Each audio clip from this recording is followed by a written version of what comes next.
Summer और मैं आप सबका स्वागत करती हूँ एडुविज एकेडमी के यूट्यूब चैनल पर। आज इस वीडियो में हम बात करेंगे सीटेट की। What is CTET, what is the eligibility criteria of CTET, इसका पैटर्न क्या है, सिलेबस क्या है, स्ट्रक्चर क्या है, इन सब का आज हम डिटेल डिस्कशन करेंगे। आइए देखते हैं।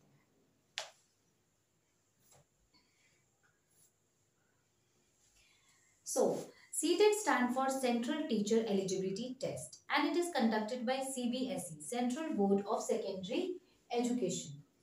Eligibility criteria: minimum qualification for becoming a teacher for class 1 to 5 और primary stage.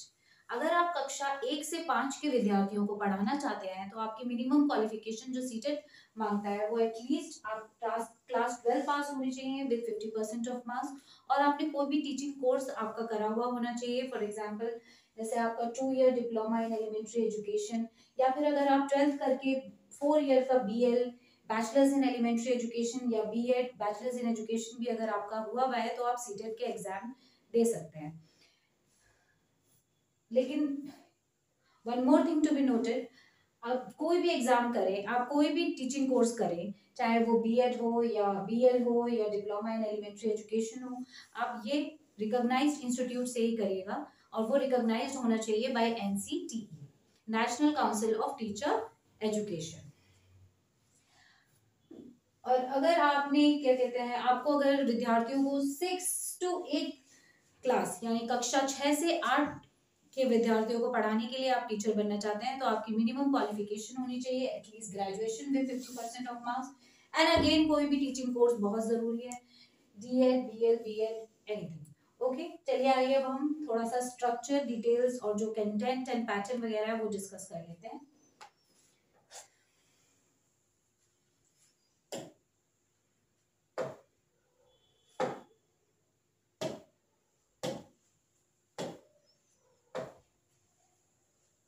So friends, CTET जो है वो 2 फेजेस में कंडक्ट कराया जाता है, 2 फेजेस में। Paper 1 and paper 2।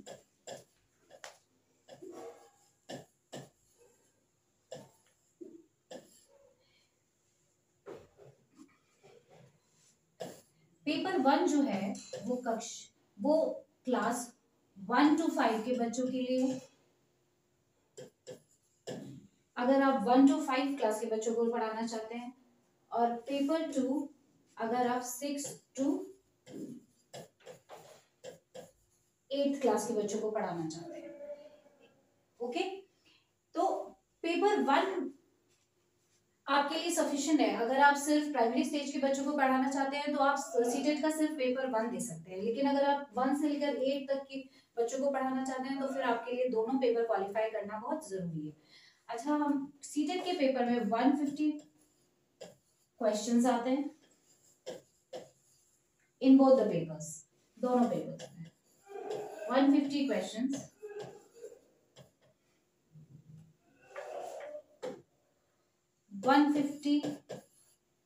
मार्क्स के होते हैं, 150 मार्क्स एंड 150 मिनट्स आपको एग्जाम देने के लिए मिलता है। 150 मिनट्स यानी 2.5 आवर्स, 2.5 घंटा मिलता है आपको हर एक को पेपर को करने के लिए। ओके, और हर क्वेश्चन जो होता है 150 क्वेश्चंस है, 150 मार्क्स है, यानी हर क्वेश्चन क्या है, 1 नंबर का है।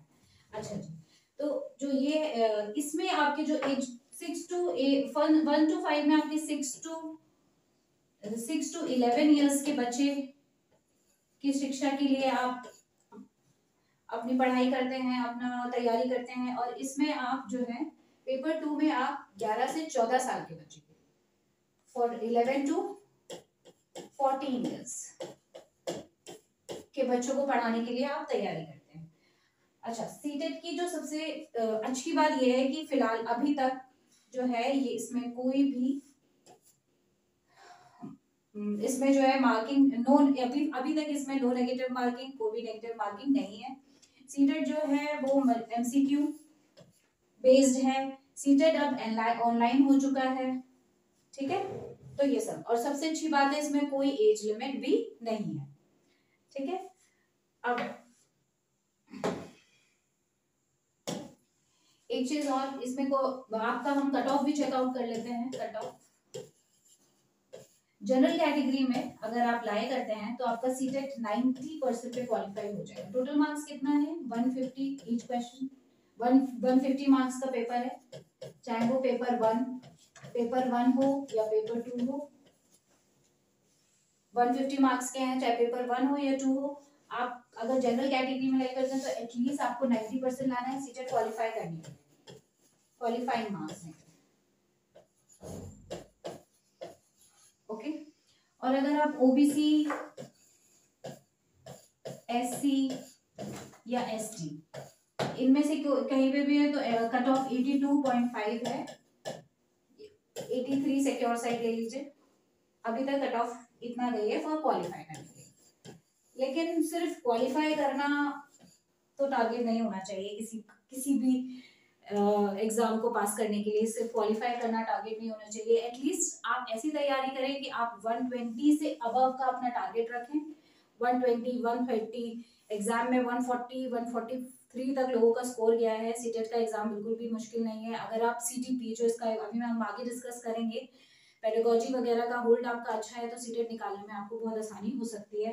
वेरी इजी है, बिल्कुल भी मुश्किल नहीं है, ठीक है। ये आप देख सकते हैं, आप स्क्रीनशॉट ले सकते हैं, इसको आप समझ सकते हैं। बाकी मैं आपके लिए बाकी डिटेल्स जो है इसकी मैं डिस्क्रिप्शन बॉक्स में भी डाल दूंगी, आप वहां से चेकआउट कर सकते हैं। आगे बढ़ते हैं हम।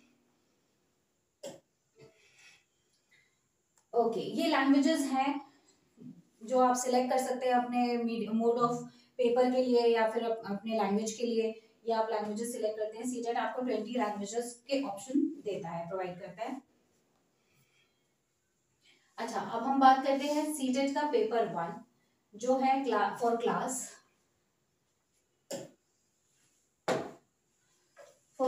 1 to 5 प्राइमरी स्टेज के लिए, ठीक है। इस पेपर में जो है क्लास 1 to 5 के लिए पेपर वन में जो है आपके 5 सब्जेक्ट्स आते हैं। 5 सब्जेक्ट्स पे ध्यान दीजिएगा। Child development and pedagogy number 1, language 1 number 2, language 2, language 1 and language 2। इसमें आप कोई भी लैंग्वेज ले लीजिए, अपनी Hindi, English, okay, and mathematics and environment, बाल विकास अध्ययन कला, भाषा 1, भाषा 2, गणित, सामाजिक अध्ययन और सामाजिक विज्ञान सॉरी। तो ये लैंग्वेज है, ये 5 हमारे जो है सीटेट के पेपर वन के आपके सब्जेक्ट्स हैं, ठीक है। तो एक बार आप याद रखिएगा, जो सीटेट का पेपर वन है वो हर पार्ट मतलब हर सब्जेक्ट आपका 30 क्वेश्चंस कैरी करता है, 30 questions for 30 marks, okay. So language 1 भी जो है वो आपका 30 क्वेश्चंस 30 मार्क्स। लैंग्वेज 2 भी आपने जो भी लिया है, इंग्लिश लिया है, हिंदी लिया है, 30 questions 30 marks, and this also mathematics 2 30 questions, and this also 30 questions 30 marks, 30 questions and 30 marks, okay. तो आपका टोटल कितना हो गया, ये पूरे पांचों सब्जेक्ट्स का आपका टोटल आ गया 150 क्वेश्चंस और 150 मार्क्स, ओके। तो ये आपकी पेपर वन का एक मैंने पैटर्न समझा दिया कि इस तरीके का होता है। अब हम इसके जो पांचों सब्जेक्ट हैं इसके अंदर क्या क्या पूछा जाता है, क्या क्या चीजें हैं, वो उसकी हम डिटेल डिस्कशन इसी में आगे करेंगे। Let's see, okay. सबसे पहला part child development and pedagogy, बाल विकास और शिक्षा शास्त्र। बाल विकास और शिक्षा शास्त्र ये हमारा पहला सब्जेक्ट है सीटेट का। इसके बारे में हम डिटेल डिस्कशन करेंगे, इसके सिलेबस के ऊपर कैसे आता है, क्या क्या पूछा जाता है, ठीक है। तो अभी हम बात कर रहे हैं सीडीपी की, किसकी बात, सॉरी, अभी हम बात कर रहे हैं सीडीपी की। ओके, सीडीपी इसके 3 पार्ट हैं। इसके अंदर ये 3 भाग में डिवाइडेड है। टोटल आपको पता है 30 मार्क्स का होता है, मैं अभी पहले भी बता चुकी हूँ, 30 क्वेश्चन। ओके, ये पहला पार्ट जो है वो इसका है child development primary school child, बाल विकास प्राथमिक विद्यालय के बच्चे का। आपको किसका बाल विकास के बारे में इसमें पढ़ना है? प्राथमिक विद्यालय के बच्चे का, यानी क्लास 1 to 5। अगेन मैं फिर से बता रही हूँ, क्लास 1 to 5, यानी आपको पढ़ाना है 6 से 11 साल के बच्चे को पढ़ाना है। तो उसी के दिमाग के हिसाब से हमें, उसी के माइंड सेट के हिसाब से हमें इसमें तैयारी करनी है। अच्छा, पहला है हमारा चाइल्ड डेवलपमेंट। दूसरा है हमारा, यहाँ पे नहीं है, मैं आपको बता रही हूँ, इंक्लूसिव एजुकेशन। इसका जो पार्ट है वो हम डिटेल में डिस्कस करेंगे आगे। Inclusive education.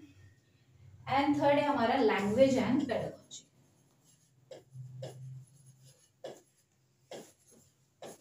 लैंग्वेज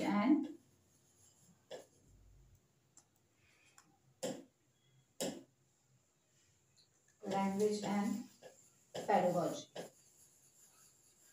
ओके, ठीक है। चाइल्ड डेवलपमेंट, बाल विकास, इंक्लूसिव एजुकेशन, समावेशी शिक्षा, लैंग्वेज एंड पेडागोजी, भाषा और अध्ययन, भाषा और शिक्षा शास्त्र। तो इंक्लूसिव इस पार्ट से आपके 5 क्वेश्चंस आएंगे, 5 क्वेश्चंस।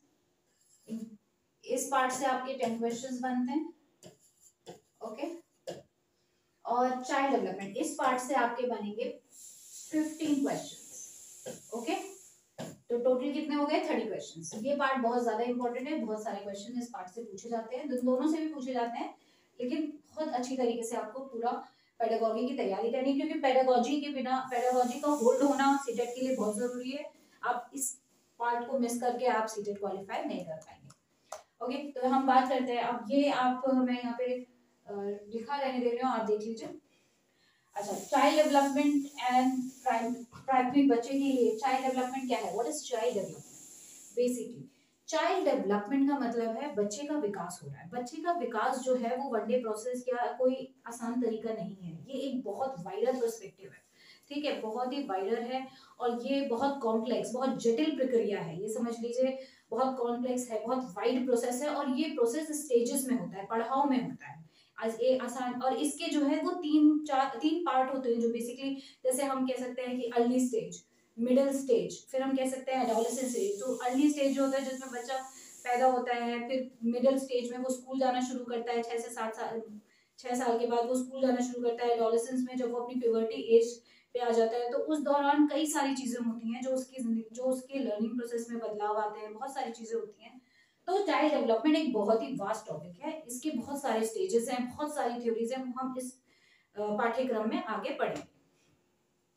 नेक्स्ट आ गया हमारा child, concept of child development and it's relationship with learning. तो फिर वही बात आ जाती है, कंसेप्ट ऑफ चाइल्ड डेवलपमेंट। अभी हमने बात करी, चाइल्ड डेवलपमेंट एक बहुत वाइड टर्म है। ओके, ये वर्ड बहुत वाइड है, इसके जो कॉर्डिनेशंस हैं वो बहुत वाइड हैं, ठीक है, बहुत वाइडर पर्सपेक्टिव है, इसके अंदर बहुत सारी चीजें समा जाती हैं, तो इसलिए हम इसको पार्ट बाय पार्ट पढ़ रहे हैं। कंसेप्ट ऑफ डेवलपमेंट इसमें हम और लेंथी वे में पढ़ेंगे, फिर इसका हम रिलेशन पढ़ेंगे लर्निंग के साथ। हम क्या पढ़ रहे हैं? इसका विकास की अवधारणा तथा अधिगम के साथ इसका क्या संबंध है? अधिगम मीन्स लर्निंग, ठीक है, अधिगम यानी लर्निंग। अब बच्चा जब अपना, हम 6 साल के बच्चे की बात कर लेते हैं, जब वो अपने स्कूल पे आता है, तो जब वो अपने स्कूल में उसकी एंट्री होती है, तो वो जो चीजें सीखना शुरू करता है, तो उसकी वो डेवलपमेंट हो रही है। बच्चा जो है, अब उसकी पहले फिजिकल ग्रोथ हो गई, फिर उसकी इमोशनल हो गई, साइकोलॉजिकल हो गई, बायोलॉजिकल ग्रोथ हो गई, कई तरीके की जो ग्रोथ हो रही हैं, उनके बीच में वो कई तरीके की लर्निंग जो है वो उसका प्रोसेस कंटिन्यू है। तो इसीलिए ये इंटर रिलेटेड है, डेवलपमेंट के साथ साथ लर्निंग हो रही है। बस हमें वो जो लर्निंग हो रही है, तो ये उसमें टीचर का बहुत बड़ा महत्व है, एक एजुकेटर का बहुत बड़ा महत्व है उस लर्निंग प्रोसेस को अच्छा करने में, बढ़ाने में, इम्प्रूव करने में। खुद भी बच्चे बहुत कुछ लर्न करते रहते हैं हर टाइम, बिना किसी के पढ़ाए या समझाए, लेकिन हम जब स्कूल जाते हैं तो हम बहुत चीजें नहीं सीखते हैं, बहुत चीजें हमें अपने साथ, हमें ऑलरेडी आती होती है, तो वही चीजें हम इसमें पढ़ेंगे, समझेंगे। नेक्स्ट है हमारे principles of the development of children. तो भाई अब ये हम बात कर चुके हैं कि कंसेप्ट ऑफ डेवलपमेंट जो है एक बहुत ही बड़ा कंसेप्ट है। इसके अंदर बहुत छोटी छोटी छोटी छोटी बहुत सारी चीजें हैं जो हमें समझनी है। इसमें भी सीटेट में से भी समझनी है आपको, आप जो टीचिंग कोर्सेज करते हैं उसमें भी आपको पढ़ाया जाता है ये चीज। तो बस वही बात है, अब हम ये सारे इतने सारे जो कॉन्सेप्ट्स हैं तो ये कैसे वर्कआउट करेंगे? ऐसे वर्कआउट तो नहीं कर पाएंगे ना, इनके लिए कोई सिद्धांत जो है वो बनाए गए हैं, इसीलिए बनाए गए हैं, थ्योरीज डिराइव करी गई हैं, सिद्धांत बनाए गए हैं। तो उन सिद्धांतों को हम इस पार्ट में पढ़ेंगे। Influence of heredity and environment. अब बात कर लेते हैं इन्फ्लुएंस क्या होता है हेरिडिटी का और एनवायरनमेंट का एक बच्चे के ऊपर, और फिर उसको समझ करके एक टीचर को, एक अध्यापक को अपने बच्चे को, स्टूडेंट को किस तरीके से पढ़ाना है। हाँ जी, तो यहाँ पे हम बात कर रहे हैं अनुवंशिकता और पर्यावरण का प्रभाव।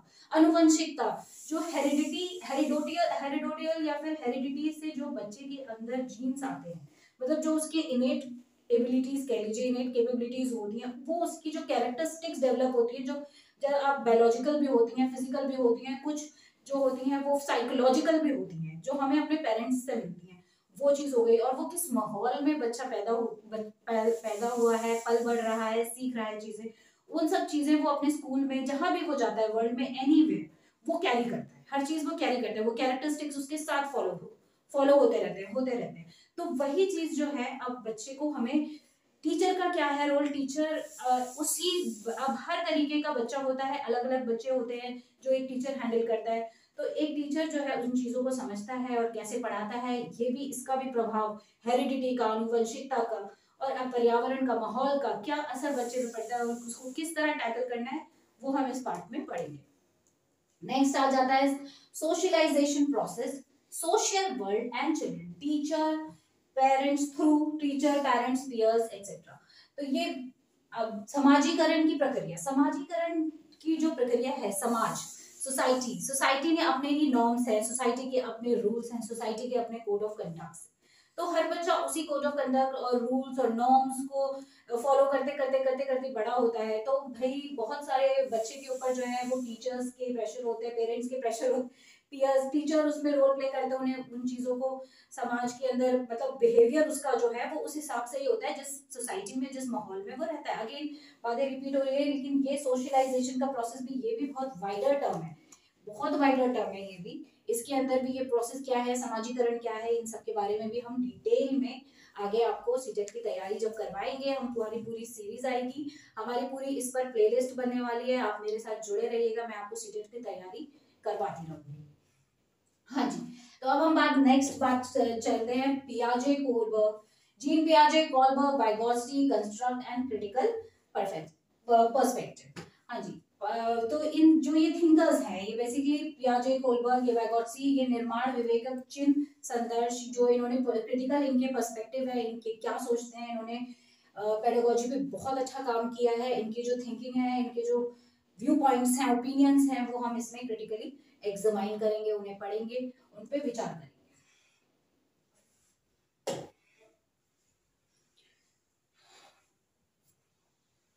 हाँ जी, तो अब बात आ रही है, आगे बढ़ते हैं। फर्स्ट पार्ट में ही अभी हम हैं, चाइल्ड डेवलपमेंट में ही चल रहे हैं अभी हम। सीटेट, अब मैं पहले बता चुकी हूँ, सीडीपी के 3 भाग हैं, अभी हम चाइल्ड डेवलपमेंट में चल रहे हैं।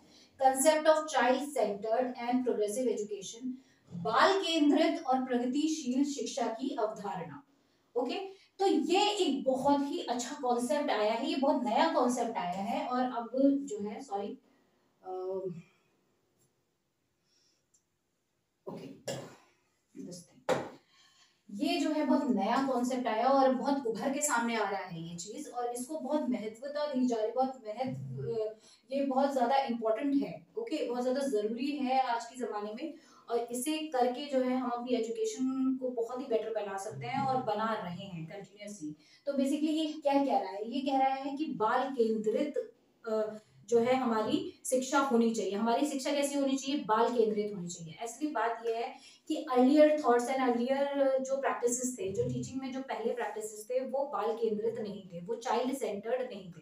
पहले जो चीजें हो रही थी वो टीचर सेंटर्ड थे। मतलब पहले क्या थे, पहले जो पढ़ाने वाला था, जो पढ़ाता था, शिक्षक था वो क्या करते, वो अपनी तरीके से बच्चों को हैंडल करता था, चाहे वो बच्चे क्लासरूम एजुकेशन हो, कोई सी भी एजुकेशन हो, वो बस बच्चे को क्या एक टेबुलर रियासत समझ लीजिए, खाली स्लेट या एम्प्टी वेसल समझ लीजिए, जैसे कि थिंकर्स ने बताया है। तो इस तरह से मैंने बस खाली अपनी तरह से उसमें जो है चीजें भरते जानी है, डालते जाना है, और बच्चों के कुछ नहीं समझना है कि बच्चे को आ रहा है समझ में या थोड़ा बहुत समझना है, उस लेवल तक नहीं समझना है। तो वो अपने एंड से बस करते था काम, टीचर अपने एंड से, टीचिंग का प्रोसेस ऐसा था कि वो अपने एंड से काम होता था और दूसरे एंड से काम उतना नहीं हो पाता था। लेकिन अब जो ये प्रोग्रेसिव अप्रोच आ गई है टीचिंग के अंदर, चाइल्ड सेंट्रिक अप्रोच आ गई है, इसमें क्या है, हम टीचर जब तक आपकी टीचिंग अच्छी नहीं होगी, जब तक आपकी टीचिंग परफेक्ट नहीं होगी, जब तक आप चाइल्ड को, बच्चे को अपनी टीचिंग में इन्वॉल्व नहीं करेंगे, वो आपसे कितना सीख पा रहा है, कितना नहीं सीख पा रहा, कहाँ वो फेल कर रहा है, कहाँ वो चीजें नहीं समझ पा रहा है, उसको हमें पकड़ना है। चाइल्ड बच्चे को जो है वो इन्वॉल्व करना है अपनी पढ़ाई में, उसकी जो थिंकिंग होनी चाहिए वो टोटली इन्वॉल्व होनी चाहिए, उसकी जो नीड्स हैं, उसकी रिक्वायरमेंट्स हैं पढ़ाई के दौरान, उनको समझना चाहिए। यानी एक एक बच्चा जो है वो क्लासरूम में जिसे भी हम पढ़ा रहे हैं वो आपके लिए इम्पोर्टेंट होना चाहिए, कोई भी आप पीछे नहीं रहना चाहिए किसी भी मामले में। तो बच्चे को सेंटर मान के उसके सारे इर्द गिर्द के सारे फैक्टर्स जो भी हैं उनको समझ करके उस बच्चे को कैसे पढ़ाना है, ये जो है नई सोच है जो उभर के आ रही है हमारे टीचिंग कोर्स में, हमारे एजुकेशन सिस्टम में। ये बहुत अच्छा स्टेप है, इससे हमारी टीचिंग जो है वो इनहेंस हो रही है। आगे हम बात कर लेते हैं, इसमें हम काफी सारी चीजें और भी पढ़ेंगे, डिटेल में डिस्कस करेंगे बाद में। Critical perspective of the construct of intelligence. तो ये जो है कंस्ट्रक्ट ऑफ इंटेलिजेंस, बौद्धिकता के निर्माण का विवेचक संदर्श, construct of intelligence. Intelligence again is a right term, इसमें हम इंटेलिजेंस के बारे में काफी पढ़ेंगे। ठीक है, इस पार्ट में बेसिकली हम जो पढ़ेंगे वो थिंकर्स को पढ़ेंगे, क्रिटिकल जिन्होंने इंटेलिजेंस पे काफी काम किया। फॉर एग्जाम्पल आपको मैं बता दूं, जैसे कि वुड्सवर्थ है, वुड्सवर्थ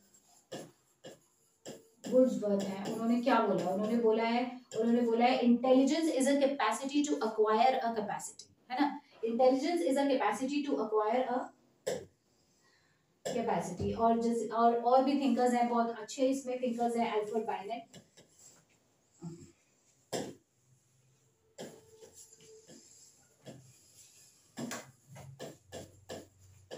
इनकी थ्योरी है कि intelligence is a capacity to think well, to judge well, and to reason well, या to be critical। ये इनकी थ्योरी है। क्या इंटेलिजेंस जब आता है हमारे अंदर, जब हम अच्छे जज कर पाते हैं, जब थिंक कर पाते हैं, अच्छे से समझ पाते हैं चीजों को और रीजनिंग उसकी दे पाते हैं। तो ये वाइडर कंसेप्ट है इंटेलिजेंस का। हमारे इस पाठ्यक्रम में, हमारे पेडागोजी में इंटेलिजेंस को हम डीपली समझेंगे। व्हाट इज इंटेलिजेंस, जो थिंकर्स हैं उनके क्रिटिकल पर्सपेक्टिव्स, उनकी विवेचक संदर्श को हम आगे अच्छी तरीके से समझें। ठीक है, तो ये इसमें हम काम करेंगे। मल्टी डायमेंशनल इंटेलिजेंस, अब ये भी इंटेलिजेंस के ऊपर अनदर टॉपिक है जो डिटेल में जा रहा है, इसके बाद आता है ये बहुआयामी बौद्धिकता। अब बहुआयामी और बौद्धिकता से आपका क्या समझना है, आप क्या समझ सकते हैं। मल्टी डायमेंशनल इंटेलिजेंस जो है वो मल्टी डायमेंशनल है। कैसे है मल्टी डायमेंशनल, इसमें बहुत एक बड़े थिंकर का योगदान है, आप ये कह सकते हैं, जिनका नाम है हावर्ड गार्डनर।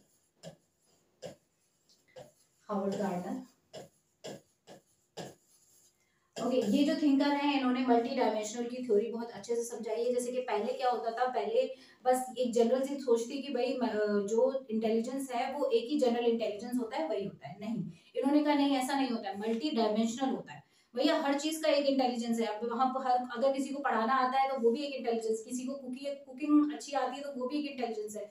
तो भाई अलग अलग तरीके के इंटेलिजेंस हैं जो एक आदमी के होते हैं। एक आदमी का इंटेलिजेंस है कि वो बहुत क्रिएटिव है, वो कुछ और बहुत अच्छा काम कर रहा है। ये तो एक आदमी के कई सारे इंटेलिजेंस होते हैं। ठीक है, तो उन्होंने कई सारे इंटेलिजेंस की बात की, उन्होंने एक इंटेलिजेंस, जनरल इंटेलिजेंस की जो पहले की थ्योरी थी उसे कट आउट करके एक अपनी अच्छी थ्योरी, और उनकी काफी समझने वाली और काफी इंटरेस्टिंग थ्योरी है, हम डिटेल में बाद में पढ़ेंगे। अच्छा, बात आ जाती है लैंग्वेज एंड थॉट की। भाषा और चिंतन, भाषा और चिंतन, भाषा का बहुत बड़ा रोल है हमारे थॉट के लिए। क्लियर कर देते हैं। भाषा और चिंतन, इसमें भी बहुत सारे थिंकर्स आते हैं जो इन्होंने लैंग्वेज एंड थॉट के ऊपर बहुत काम किया है।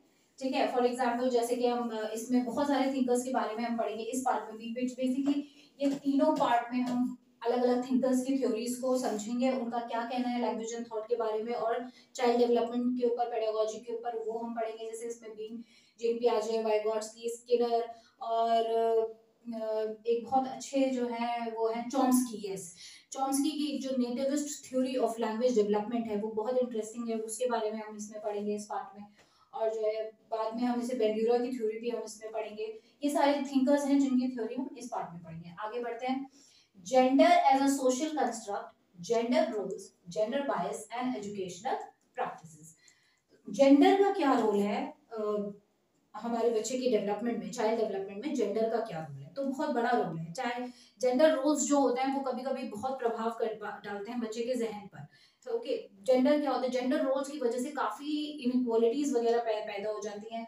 काफी जो है लिंग की वजह से जो लिंग शैक्षणिक व्यवहार जिसे कहते हैं जेंडर बाइस वगैरह जो है ये बहुत ज्यादा कॉमन है। तो जेंडर मतलब लड़कियों को इतनी अपॉर्चुनिटी, मतलब समाज में भाई अलग अलग समाज के अलग अलग इश्यूज होते हैं।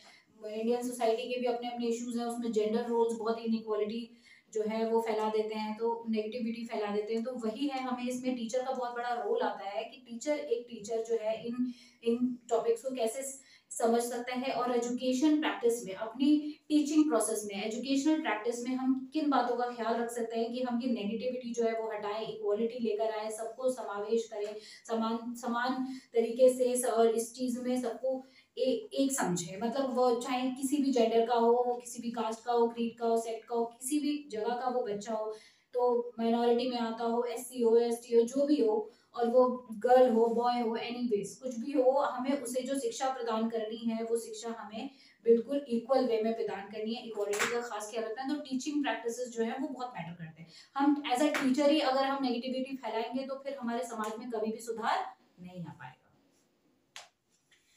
आगे बढ़ते हैं। इंडिविजुअल डिफरेंसेस, बात वही जो मैं थोड़ी बहुत आगे बताई है। Individual differences among learners, understanding differences based on diversity, language, caste, gender, community and religion. Okay, शिक्षार्थियों के बीच व्यक्तिगत अंतर, बहुत व्यक्तिगत अंतर जो है वो जाहिर बात है, वो नेचुरल बात है। भाषा, जाति, लिंग, समुदाय, धर्म आदि की विविधता के आधार पर मतभेदों को समझना एक टीचर की बहुत बड़ी जिम्मेदारी बनती है, क्योंकि हम किस सोसाइटी में रहते हैं? हम इंडियन सोसाइटी में रहते हैं। यहाँ पे अलग धर्म के, अलग जाति के, व्यक्तिगत अंतर वाले लोग जो है वो हमारे स्कूल में हिस्सा लेते हैं। हमारे बच्चे जो होते हैं, हमारे जो जिनको आप पढ़ाने जा रहे हैं, कल को आप जिनके टीचर बनने जा रहे हैं, आपके पास एक तरीके का इंसान नहीं आएगा। उसकी लैंग्वेज डिफरेंट होगी, उसका कल्चर डिफरेंस होगा, कई सारे डिफरेंसेस होंगे हर एक बच्चे में।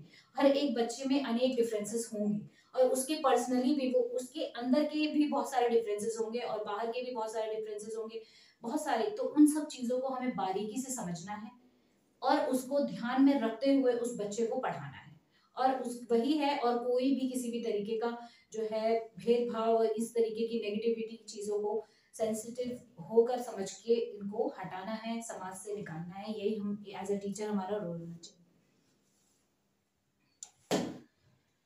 आगे बढ़ते हैं।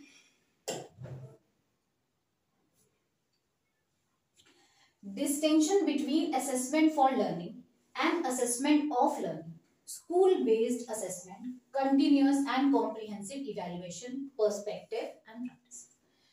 अधिगम के लिए मूल्यांकन और अधिगम के मूल्यांकन के बीच अंतर बताइए। विद्यालय आधारित मूल्यांकन, तत्व एवं व्यापक मूल्यांकन, संघर्ष और व्यवहार। तो इसमें बात किसकी हो रही है? असेसमेंट की हो रही है। इसमें बात किसकी हो रही है? इवैल्यूएशन की हो रही है। अब आप एक टीचर बनने जा रहे हैं, आप उसी दिमाग से आप सोचिए, आप एक टीचर बनने जा रहे हैं, आप तो आपको बच्चे को जो है वो असेस करना है, आपको असेसमेंट करनी है, उसकी जजमेंट करनी है, वो कहाँ किस पड़ाव पे है।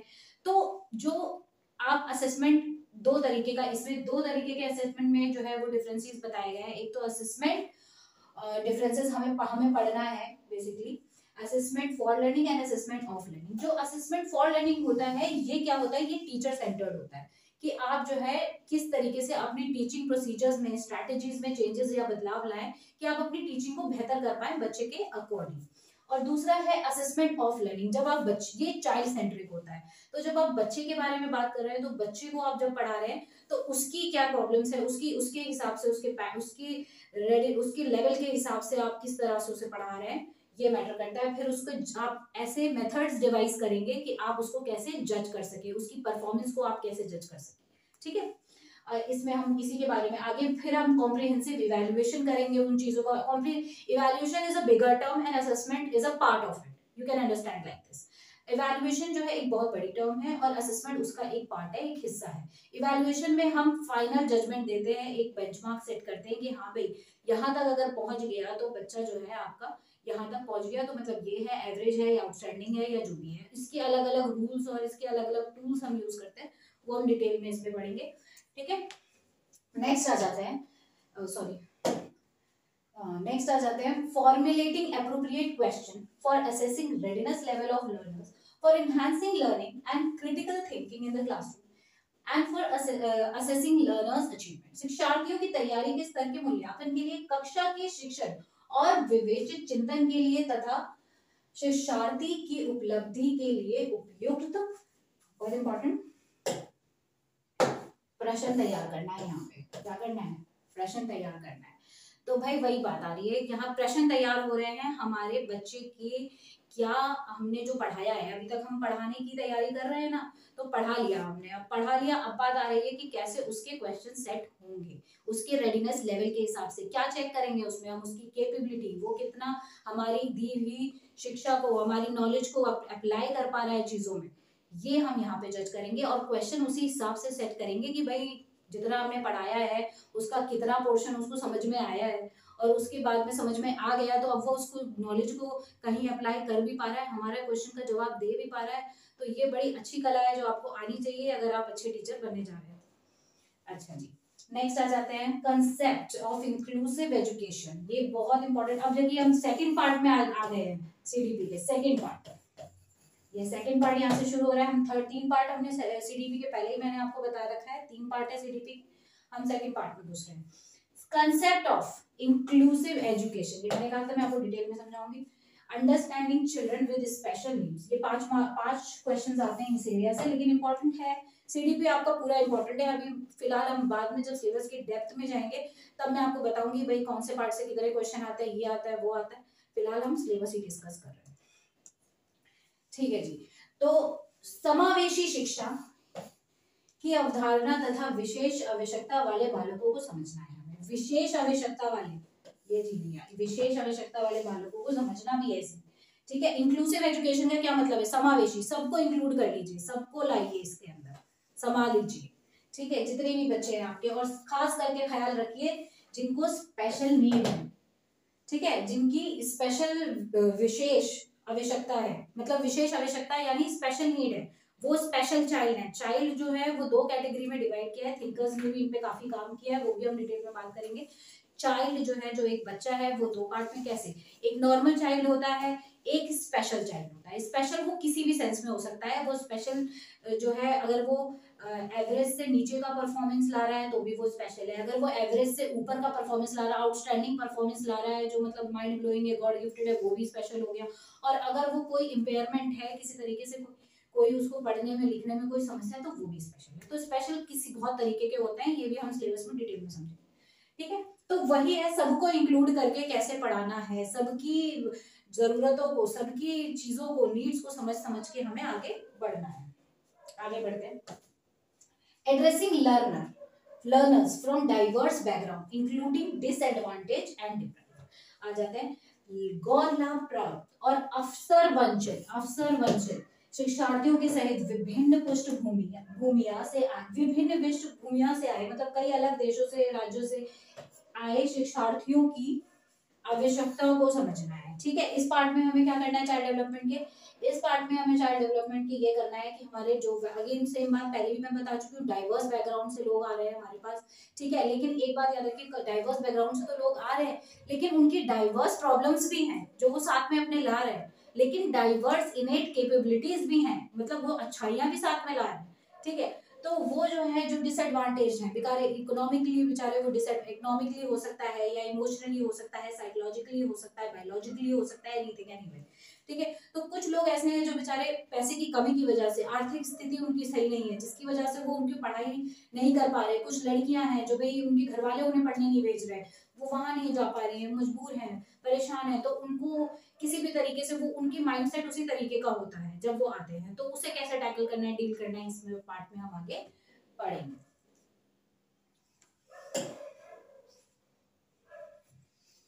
आ जाते हैं addressing the needs of children. तो ये वही इंक्लूसिव एजुकेशन वाला पार्ट अभी हमारा चल रहा है, इसमें आ गए, इसमें जो है एक पार्ट और है, फिर आपका learning and pedagogy last part आ जाएगा सीडीपी का, फिर जो है फिर बाकी सब्जेक्ट भी आगे थोड़ा थोड़ा डिस्कस कर लेंगे। मेन पार्ट में इसको ज्यादा डिटेल में समझा रही हूँ क्योंकि ये बहुत ही इंपॉर्टेंट है आपके सीटेट के एग्जाम के लिए।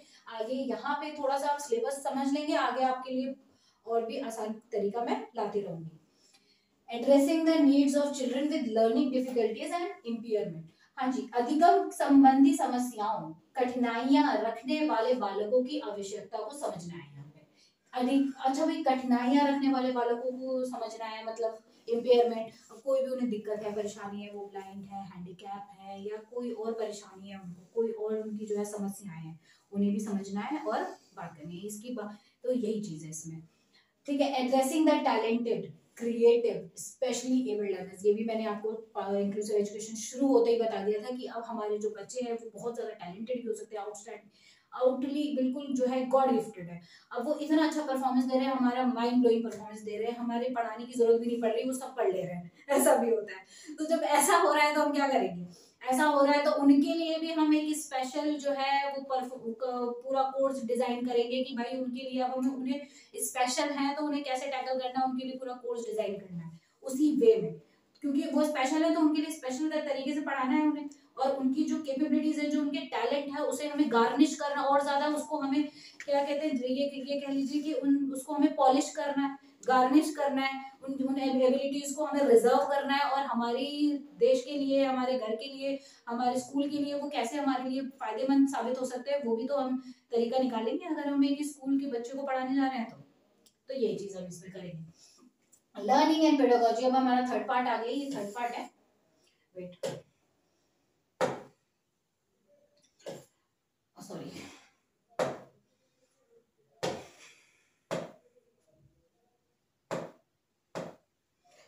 थर्ड पार्ट, ये थर्ड पार्ट है पेडागोजी का, ओके, थर्ड पार्ट। तो इससे आपके 10 क्वेश्चंस बनते हैं। हाँ जी, तो अध्ययन और अध्यापन, लर्निंग समझना है हमें, और अध्यापन समझाना भी है, समझना भी है और समझाना भी है, समझने के समझाने और समझने की ये रिलेशनशिप है पूरी, ठीक है। हाउ चिल्ड्रन थिंक, कैसे बच्चे सोचते हैं, समझते हैं, and how and why children fail to achieve success in school performance. बहुत सिंपल सी बात है, इसमें कुछ भी नहीं समझाना है कि बच्चे जो है कैसे फेल कर रहे हैं, स्कूल में सक्सेस नहीं अचीव कर पा रहे, कहीं पर उनकी समस्याएं हो रही हैं, उन्हें समझना समझाना है, ठीक है। आगे बढ़ते हैं।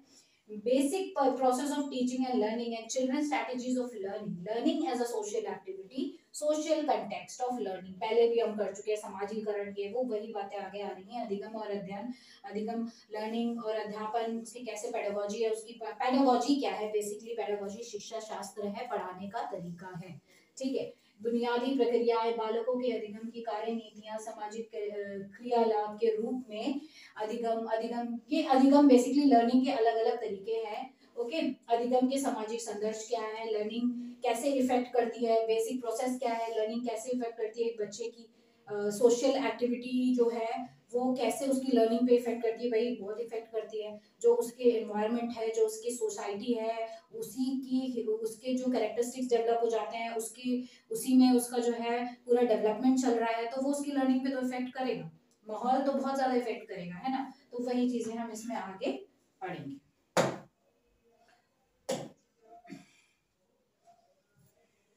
आगे बढ़ते हैं।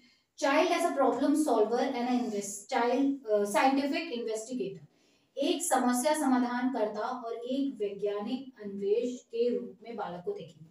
हाँ जी, चाइल्ड डेवलपमेंट में ये भी बहुत इंपॉर्टेंट पार्ट है, क्योंकि चाइल्ड जो है वो बच्चा जो है एक, आप ये समझ लीजिए एक तरीके का साइंटिस्ट, ये थ्योरी है किसी साइंटिस्ट ने दी, साइंटिस्ट किसी थिंकर ने इस थ्योरी को दिया है, ये बहुत पढ़ेंगे सिलेबस में। जो है कि चाइल्ड बच्चा जो है अपनी प्रॉब्लम्स का खुद ही सोल्यूशन ढूंढ लेता है, हर चीज हमें उसे बतानी नहीं पड़ती, वो अपने एटमॉस्फेयर से, अपने चीजों से, अपने अपने इनेट कैपेबिलिटीज से जो वो अपनी चीजों को सीखता है। फॉर एग्जाम्पल जैसे कोई बच्चा है, अगर हम आप 6 साल के बच्चे की भी, आप कितने 7 साल के, आप किसी भी बच्चे की बात कर लीजिए, एक बच्चे को हमने कोई टॉय लाके दिया, किसी बच्चे को हमने एक टॉय लाके दिया, और वो टॉय जो है ब्रेक हो गया, कहीं से टूट गया, कुछ हो गया उसमें, तो उसको वो जो है अब जोड़ लेता है, एनी हाउ एनीथिंग, कैसे भी उसने किया, उसने जोड़ लिया। तो उसने क्या किया, वो इन्वेस्टिगेटर है, किसी ने उसे समझाया नहीं, समझाया, उसने अपना दिमाग अप्लाई किया और कर लिया, उसने कहीं से देखा नहीं, कोई टीचर था वहां नहीं, तो वो खुद का अपना इन्वेस्टिगेटर और साइंटिस्ट कैसे होता है, इसके बारे में हम इसमें डिटेल में पढ़ेंगे। Alternative conceptions of learning in children, understanding children's error and significant steps in the learning process. Learning process में जो सिग्निफिकेंट स्टेप्स हैं और चिल्ड्रन के जो एरर्स हैं, ये वही वही बात है, दोबारा दोबारा अलग अलग तरीके से आ रही है, ये भी हम आगे अच्छी तरीके से पढ़ लेंगे। कॉग्निशन एंड इमोशन पे आते हैं। Cognition and emotion. कॉग्निशन क्या है? Cognition is a process in which we acquire certain knowledge, जिसमें हम कोई नॉलेज हासिल करते हैं, ठीक है। और इमोशंस हमारी भावनाएं होती हैं, हम, ठीक है। तो इमोशंस और कॉग्निशंस का क्या रिलेशन है, मतलब हम जो भी है, कोई भी नॉलेज ले रहे हैं तो उससे हम कोई इमोशन भी जनरेट करते हैं। अब भाई एक इंसान, एक चाइल्ड है, एक बच्चा है, एक इंसान है, उसके अंदर कई इमोशंस होते हैं और वो कई तरीके से जो है वो नॉलेज हासिल करता है, तो उसके इमोशंस भी उसको कहीं ना कहीं हेल्प करते हैं कि वो उस नॉलेज को क्या रंग दे रहा है, ये भी समझ लीजिए, क्या एंगल दे रहा है, क्या रंग दे रहा है, क्या बिहेवियर उस चीज से सीख रहा है, अपने बिहेवियर में वो क्या इम्प्लीमेंट कर रहा है। तो ये इसका जो वो है रिलेशनशिप है, वो एक तरीके से कह लीजिए वो आता है यहाँ पे, हम इसमें आगे बढ़ेंगे। Motivation and learning. अब मोटिवेशन एंड लर्निंग, प्रेरणा और अधिगम, भाई बड़ी इंपॉर्टेंट चीज है प्रेरणा और अधिगम। मोटिवेशन बहुत इंपॉर्टेंट रोल प्ले करता है, आपको पता है, जब हम मोटिवेट करते हैं किसी को, कोई अच्छा काम बच्चा हमारा करता है और हम उसे मोटिवेट करते हैं, प्राइज मनी, कुछ भी प्राइजेस के सेंस में अलग अलग तरीके होते हैं, माँ बाप के अलग अलग तरीके होते हैं, प्यार करके, ये करके, बूस्टअप करके, सपोर्ट करके, जैसे भी, अगर हम उसको प्रेरणा देते हैं, कहीं से भी उसको कोई प्रेरणा मिलती है, तो उसकी परफॉर्मेंस में जो बूस्ट आता है, जो उसकी परफॉर्मेंस एकदम आगे जाती है, ये हम सब देखते हैं। तो ये चीज हमने अपने घरों में देखी, हर जगह देखी है। तो ये पार्ट जो है बहुत इंपॉर्टेंट है और ये पार्ट जो है बहुत हेल्प करता है, ठीक है। एग्जाम के पॉइंट ऑफ व्यू से भी इंपॉर्टेंट है, वैसे भी इंपॉर्टेंट है आपको अपनी लाइफ में भी। Factors contributing to learning, personal and environmental, वही बात आ गई घुमा फिरा के फिर से, जो फैक्टर्स हैं जो लर्निंग प्रोसेस को इफेक्ट करते हैं, वो इसमें हम आगे बढ़ेंगे, चाहे वो पर्सनल हो या पर्यावरण से रिलेटेड हो, पर्यावरणीय हो, ठीक है। तो जो भी हमारे फैक्टर्स अधिगम में, हमारी लर्निंग प्रोसेस में योगदान देते हैं, उनको सबको हम इसमें डिस्कस कर लेंगे आगे सिलेबस में, ठीक है।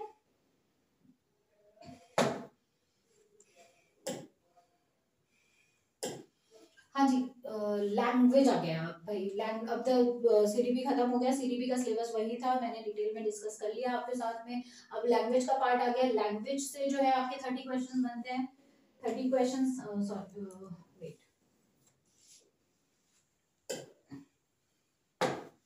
लैंग्वेज पार्ट से आपके 30 क्वेश्चंस बनते हैं, ठीक है। लैंग्वेज दो पार्ट में डिवाइड होता है, ए और बी, लैंग्वेज कॉम्प्रिहेंशन और दूसरा पेडागोजी ऑफ लैंग्वेज, ठीक है। लैंग्वेज कॉम्प्रिहेंशन और पेडागोजी ऑफ लैंग्वेज, लैंग्वेज दो पार्ट में डिवाइड है, लैंग्वेज ये।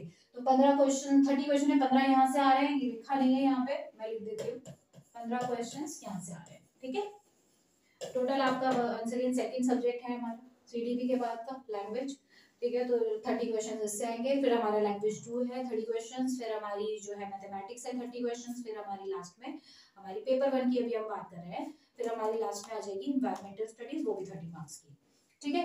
तो पेडागोजी एंड ऑफ लैंग्वेज, इसमें हम पढ़ेंगे लैंग्वेज डेवलपमेंट। पहले सबसे पहले हम कॉम्प्रिहेंशन की बात कर लेते हैं। कॉम्प्रिहेंशन जो है वो दो तरीके से आ सकता है, प्रोज या ड्रामा।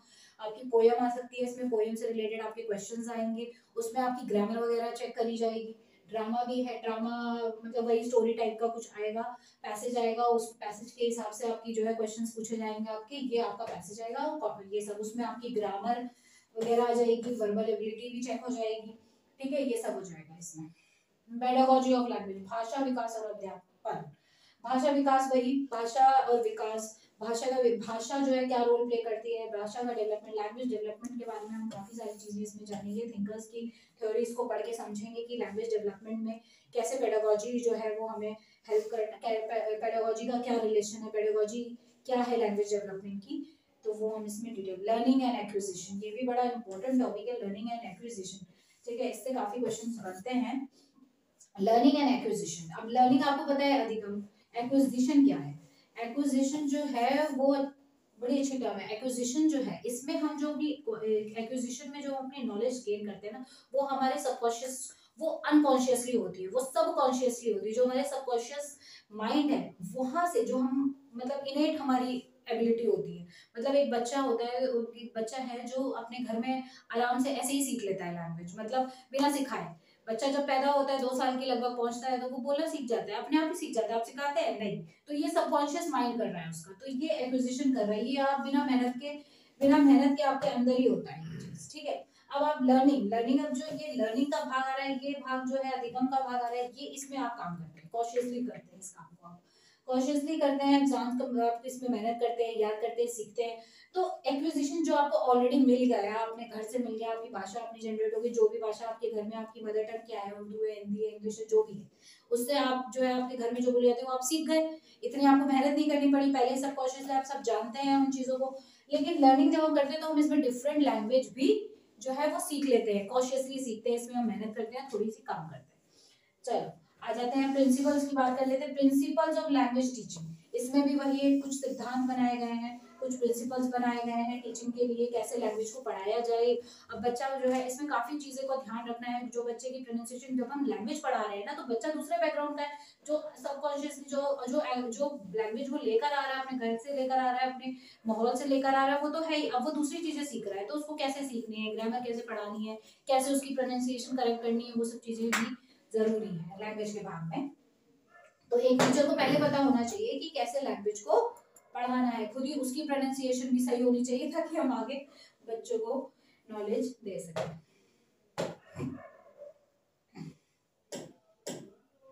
ठीक है, आगे बात कर लेते हैं, role of listening, speaking, function of language and how children use it as a tool. भाई एक बहुत इंपॉर्टेंट टूल है लैंग्वेज, आप सब मानते हैं इस बात को, क्योंकि लैंग्वेज नहीं होती तो भाई हम एक दूसरे से कम्युनिकेट कैसे कर पाते। हम, मेरी जो मदर टंग है वो उर्दू है, मैं अपने घर से उर्दू सीखी हूँ, लेकिन मैंने इंग्लिश सीखी, मैंने हिंदी सीखी, तो इस टूल को अब मैं इस्तेमाल कर रही हूँ, आप तक पहुंच रही हूँ बातें मेरी, ठीक है। तो इस तरीके से जो है language as a tool use करना बहुत जरूरी है। सुनने बोलने भूमिका, भाषा का कार्य क्या है, तथा बालक इसे किस प्रकार एक उपकरण के रूप में प्रयोग करते हैं, बालक कैसे यूज करेंगे। देखिए स्कूल में जब आप आ रहे हैं, आप एक हिंदी मीडियम का बच्चा, वो इंग्लिश मीडियम में उसने एडमिशन ले लिया, वो चाहता है, उसकी बहुत इच्छा है कि वो इंग्लिश सीखे, ठीक है। तो अब आप उसे इंग्लिश कैसे सिखाएंगे, उसकी प्रोनाउंसिएशन कैसे ठीक करेंगे आप उसकी इंग्लिश, ठीक है, और उसको जो है कैसे कॉन्फिडेंट बनाएंगे उस लैंग्वेज में, ये आपका काम है। और वो बच्चा ये कर पाएगा नहीं कर पाएगा, ये आपकी टीचिंग एबिलिटी पे डिपेंड करता है, ठीक है। ठीक है, a critical perspective on the role of grammar in learning language for communicating ideas verbally and in written form. मौखिक और लिखित रूप में विचारों के संप्रेषण के लिए किसी भाषा के अधिगम में व्याकरण की भूमिका क्या है, पर विवेचन संदर्भ, व्याकरण की बहुत भूमिका है भाई। व्याकरण जो है एक तरीके से ये समझ लीजिए कि रूल्स रेगुलेशंस फॉलो करते हैं हम, तभी कोई लैंग्वेज सीख पाते हैं, तो व्याकरण वही है। तो वो जो रूल्स वगैरह होते हैं हर लैंग्वेज के अपने अपने होते हैं, वो जब तक आप नहीं सीखेंगे आप लैंग्वेज नहीं पढ़ पाएंगे, ठीक है। तो ये सब भी है इसमें, कैसे इसको पढ़ाना है, कैसे पढ़ना है, कैसे बच्चों को समझाना है, ठीक है, ये सब आपका चेकआउट हो जाएगा इस क्वेश्चन में। Challenges of teaching language in a diverse classroom, language difficulties, errors and disorders. एक भाषा पढ़ने की चुनौतियां क्या है, भाषा में कठिनाइयां, त्रुटि और ये विकार, ये सब क्या है। तो भाई भाषा पढ़ने की कठिनाइयां ऑब्वियसली, बहुत सारे बच्चे हैं आपके पास, बहुत सारे, आप एक टीचर हैं, तो क्लासरूम में diverse background, again diverse languages follow करने वाले बच्चे आ रहे हैं, डाइवर्स लैंग्वेज यूज कर रहे हैं बच्चे। आपको एक लैंग्वेज पढ़ानी है उन्हें, वो अलग अलग तरीके से उस एक वर्ड को बोलेंगे। आप अगर बोल रहे हैं भाषा बोल रहे हैं, आप वो भाषा बोल रहा है, कोई कोई कुछ और बोल रहा है उस चीज को, तो वही चीज है। अब कोई भी वर्ड ले लीजिए, कोई बच्चा गलत, तो उसे आप कैसे ठीक करेंगे, कैसे उसकी भाषा जो है, आप एरर्स को, आप बहुत डाइवर्स अलग अलग बच्चे होंगे, अलग अलग तरीके से भाषा को समझेंगे, तो वो कैसे आपको मैनेज करना है, टिपिकल है, और टिपिकल भी है, और ये इसे करना बहुत जरूरी है टीचर के लिए। लैंग्वेज स्किल्स कैसे डेवलप करेंगे, अब जब लैंग्वेज आ जाती है तो उसकी लैंग्वेज स्किल्स भी होती हैं, तो तो वो चीजें हम कैसे डेवलप करेंगे। Evaluating language comprehension, proficiency, speaking, listening, reading and writing. Okay, भाषा बोधगम्यता और प्रवीणता का मूल्यांकन करना, बोलना, सुनना, पढ़ना और लिखना। अब भाषा को भाई आपको पूरी तरीके से भाषा सिखा देनी है बच्चे को, बोलना, पढ़ना, सुनना, लिखना सब सिखा देना है, सारी ग्रामर वगैरह उसकी सेट कर देनी है जिस भी भाषा में आप जो है पढ़ा रहे हैं। तो ये चीज जो है हम इस पार्ट में पढ़ेंगे। Teaching, learning material, text book, multimedia material, multilingual resources of the classroom, अध्यापन, अधिगम सामग्रियां, पाठ्य पुस्तक, मल्टीमीडिया सामग्री, कक्षा का भाषाई संसाधन। तो ये सारी चीजें क्या है, ये सारी चीजें आपकी जो है वो रिसोर्सेज हैं जिनकी हेल्प करके, ये टूल्स हैं जिनकी हेल्प से एक बच्चा जो है वो लैंग्वेज सीखेगा। टीचिंग एंड लर्निंग मटेरियल्स मतलब आप जो पढ़ा रहे हैं और वो लर्न किस चीज से कर रहे हैं। बहुत सारे आजकल तो नए नए तरीके डिराइव हो रहे हैं, ठीक है, जिनसे हम एक दूसरे को भाषा समझा रहे हैं और समझ रहे हैं, ठीक है, वो चीज सारी चीजें हम इसमें आ जाएंगी आपके, ठीक है। रेमेडियल टीचिंग बहुत इंपॉर्टेंट पार्ट है, रेमेडियल टीचिंग, इससे बहुत क्वेश्चंस आते हैं, इंपॉर्टेंट पार्ट है रेमेडियल। अब बच्चा भाई हम बहुत कुछ सिखा रहे हैं बच्चे को, हमारे पूरे पाठ्यक्रम में हम बहुत कुछ समझते और सीखते आ रहे हैं और समझाते आ रहे हैं, लेकिन फिर भी जो है बच्चा हमारा परफॉर्म नहीं कर रहा, हमारा जो है रिजल्ट नहीं मिल रहा हमें। हम पूरी कोशिश कर रहे हैं कि अब क्या करें, कुछ समझ नहीं आ रहा है, हमारा बच्चा परफॉर्मेंस नहीं दे रहा है, हम उसे हर तरीके से समझने की कोशिश कर रहे हैं, फिर भी परफॉर्मेंस नहीं आ रही है। तो डिसअपॉइंट होने की जरूरत नहीं है, नया मेथड डिराइव हो गया है रेमेडियल टीचिंग का, आपके पास एक स्कोप है कि आप अपनी टीचिंग को बेटर बना सकते हैं इसको यूज करके, इस टूल को, रेमेडियल टीचिंग को। तो इसमें क्या करना है आपको, इसमें अपने बच्चे को पर्टिकुलरली जो है, कुछ बच्चे जो है वो जो आपने देखा होगा स्कूलों में आजकल रेमेडियल क्लासेस लगने लगी हैं, तो वही चीजें उसमें रेमेडियल टीचिंग का मेथड यूज हो रहा है। इसमें जो है हम अपने बच्चों को, जिन बच्चों को खास प्रॉब्लम है, कुछ बच्चे होते हैं भाई उन्हें कहीं पे कुछ खास इंपॉर्टेंस की खास जरूरत होती है, उनको जो है वही अगेन चाइल्ड सेंट्रिक अप्रोच आप इसमें लगाएंगे, यूज करेंगे, प्रोग्रेसिव अप्रोच आप इसमें, चाइल्ड सेंट्रिक प्रोग्रेसिव अप्रोच आप इसमें लगाएंगे, और उस बच्चे की खास जरूरतों को समझेंगे, उसको अलग से बिठाएंगे, समझेंगे, और फिर आप उसकी समस्या को हल करेंगे। तो जब आप हल करेंगे तो ये आपका काम है रेमेडियल टीचिंग। हाँ जी, तो फिर आप जो है रेमेडियल टीचिंग आपका इसमें हेल्प करेगा। तो ये हम कैसे पढ़ेंगे आगे हम सिलेबस में देखेंगे। ओके, आगे हमारा फोर्थ सब्जेक्ट, ओके, आगे हमारा फोर्थ सब्जेक्ट मैथमेटिक्स। 30 क्वेश्चंस। इसमें क्या है, इसमें ज्योमेट्री, शेप्स, स्पेशल अंडरस्टैंडिंग, आकार, स्थानिक समझ, solid around us, numbers, addition, subtraction में कुछ समझाने वाली चीज है नहीं। मेन समझाने वाली चीज जो थी वो आपकी क्या थी, वो आपकी पेडागोजी थी। सिलेबस का जो पार्ट ज्यादा समझाने वाला, मल्टीप्लिकेशन, डिवीजन, वेट, ये सब वॉल्यूम वॉल्यूम, टाइम वाइम, इसमें कुछ इतना समझाने वाला कुछ है नहीं। डेटा हैंडलिंग पैटर्न, ये आप जो आपके मैथ्स के टीचर होंगे, जो सीटीटी पढ़ाएंगे, कोई भी पढ़ाएगा, हमें हमारे चैनल में आप आगे देखेंगे, वो आपको डिटेल में इसके लेक्चर्स देंगे, ठीक है। पेडागोजिकल इश्यूज, हाँ अब मैथ्स में भी भाई पेडागोजिकल इश्यूज हैं, तो वो भी आप ध्यान रखेंगे। नेचर ऑफ मैथमेटिक्स इसमें पढ़ेंगे, logical thinking, understanding children's thinking, reasoning pattern, strategies of making meaning and learning. Okay, गणित, तर्कीय सोच की प्रकृति, बच्चों की सोच, तर्क, पैटर्न और अर्थ, और सीखने की रणनीतियां क्या बनानी है सीखने की, मैथ्स को समझने की। भाई मैथ्स में बहुत दिक्कत आती है बच्चों को, कुछ कुछ बच्चों को सिर्फ मैथ्स में ही प्रॉब्लम होती है, सारे सब्जेक्ट ओके होते हैं, ठीक है। तो वो सारी चीजें जो है, कैसे रणनीति बनानी है, कैसे समझाना है, ये उसकी पेडागोजी समझना बहुत जरूरी है। मैथ्स जो है एक ऐसा सब्जेक्ट है कि इसकी पेडागोजी भी होनी बहुत जरूरी है, बिकॉज कि मैथ्स में जो है कई बच्चों को कई सारे इश्यूज होते हैं, ठीक है। तो उसके लिए ये सब स्ट्रेटेजीज बनाएंगे हम, इसमें बनाई ऑलरेडी गई हैं, आप सिर्फ पढ़ेंगे। Okay, place of mathematics in curriculum, language of mathematics, community mathematics, क्या मैथमेटिक्स की जगह है, क्या इसकी लैंग्वेज होनी चाहिए, कई लैंग्वेजेस हैं भाई, अलग अलग लैंग्वेजेस में पढ़ाया जाता है। Community mathematic, valuation through formal and informal method, औपचारिक और अनौपचारिक तरीकों से इसका क्या आपका जो है वैल्यूएशन कर सकते हैं आप इसमें। प्रॉब्लम्स क्या है टीचिंग की, error analysis, related aspects of learning and teaching. Error analysis हर जगह करनी है, हर जगह हर पार्ट में एरर एनालिसिस आपको करनी है। Okay, diagnostic and remedial teaching, again ये भी बहुत जरूरी पार्ट है। एनवायरमेंटल स्टडीज पे आ जाते हैं, पांचवा सब्जेक्ट हमारा। एनवायरमेंटल स्टडीज में भी इतना कुछ समझने वाला सिलेबस में है नहीं। फैमिली, फ्रेंड्स, रिलेशनशिप, ये सब हमारे एनवायरमेंट के पार्ट है, हमारे माहौल के पार्ट है, हम जिस माहौल में पढ़ते हैं, बढ़ते हैं, सीखते हैं। Work and play, animal, plant, food, shelter, water, travel, जानवर, पौधे, खाना, अक्षय, पानी, यात्रा, इनमें क्या समझाऊं, ये तो सब आप समझाए हैं। Things we make and do, pedagogical issues, concept and scope of EVS. हाँ, ये चीजें हैं, things we make and do, जो चीजें हम करते हैं, जो चीजें हम बनाते हैं और करते हैं। शैक्षणिक मुद्दे क्या है, पेडागोजिकल इश्यूज भाई हर पार्ट में आएंगे, ये याद रखिएगा। आप किस सेट की तैयारी कर रहे हैं तो पेडागोजिकल इश्यूज आप हर पार्ट में पढ़ेंगे। Concept and scope of EVS, significance of EVS, integrated EVS, environmental studies and environmental education, पर्यावरण अध्ययन और पर्यावरण शिक्षा।